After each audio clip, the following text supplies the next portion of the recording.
السلام عليكم ورحمة الله وبركاته. ازيكم عاملين ايه؟ يا رب تكونوا بخير. اول حاجة كده نصلي على سيدنا محمد عليه افضل الصلاة والسلام، ويلا بينا اقول لكم على احلى طاجن تاكلوه في حياتكم.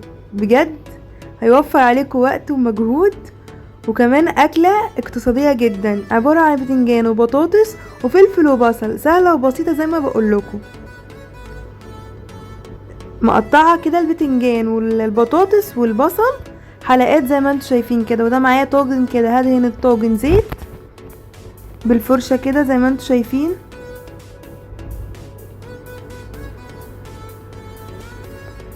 وهبدأ ارص البطاطس في الصينية كده او الطاجن. احنا هنسميه طاجن التكتكة. ليه بقى؟ لانه بيفكرني بمسلسل سفاح الجيزة. بعد ما رصيت البطاطس بالشكل ده هبدأ ارص فوقيها البتنجان. بجد طاجن جميل جدا واقتصادي وسهل وبسيط، تقدروا تعملوه كوجبة للغداء او للعشاء. بعد ما رصيت البتنجان هرص الفلفل بالشكل اللي انتوا شايفينه ده كده.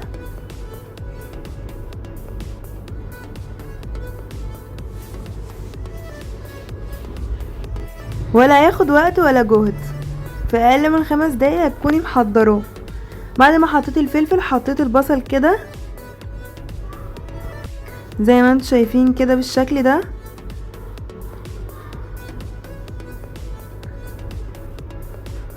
هبدأ بقى احضر لها الصلصة اللي هتستوي فيها. كده معايا 3-4 معالق من الصلصة كبار، الصلصة اللي هي المعلبة. هحط عليهم بقى التوابل. انا هحط مكعب مرقة كده، وكمان هحط نص معلقة كزبرة، وهحط ملح وتوم باودر وفلفل اسود، وحطيت كمان بابريكا،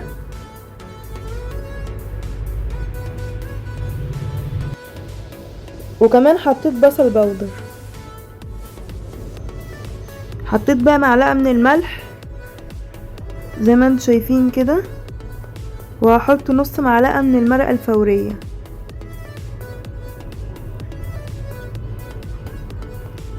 زي ما انتوا شايفين كده.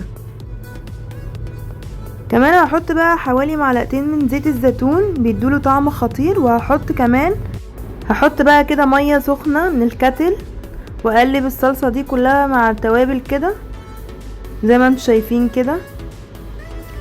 اتأكد ان كل حاجة دابت، وابدأ بقى اشرب او احط الصلصة على البطاطس والبتنجان زي ما انتوا شايفين كده. غطيت الطاجن كله بالصلصة. هبدأ بقى ادخله الفرن يستوي، وهوريهولكوا بعد ما يستوي. وممكن بعد ما تسووه من تحت تدوله وش كمان من فوق. شايفين شكله خطير ازاي؟ يلا بينا. وكده شكل الطاجن بعد ما طلع من الفرن، شايفين شكله؟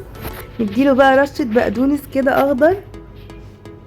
بجد شكله حكاية، وكمان ريحته تحفة جدا. انا متأكدة ان انتوا لو جربتوه هيعجبكم جدا، وما بياخدش سوا في الفرن خالص، وكمان ينفع للناس اللي بتعمل دايت. شايفين الجمال والحلاوة؟ بجد شكله خطير. يلا بينا بقى اقدمه معاكم في طبق واوريكم ازاي هو مستوي وحلو. شايفين اصلا شكله تحفة ازاي؟ يلا بينا بقى لحظة التذوق. كمان اوريكم كل حاجة مستوية ازاي، وبجد ما خدش حوالي تلت ربع ساعة في الفرن. شايفين البطاطس مستوية ازاي واتقطعت على طول هي والبتنجان؟ بجد طعمه خطير كده ومختلف. يامي تحفة بجد. بجد لو جربتوه هيعجبكم خالص حقيقي. بجد لو بتتفرجوا لاخر الفيديو شكرا ليكم. شايفين البطاطس مستوية ازاي والبتنجان؟ متنسوش بقى تحطوا لايك وتشتركوا في القناة وتفعلوا زر الجرس يوصلكم كل جديد.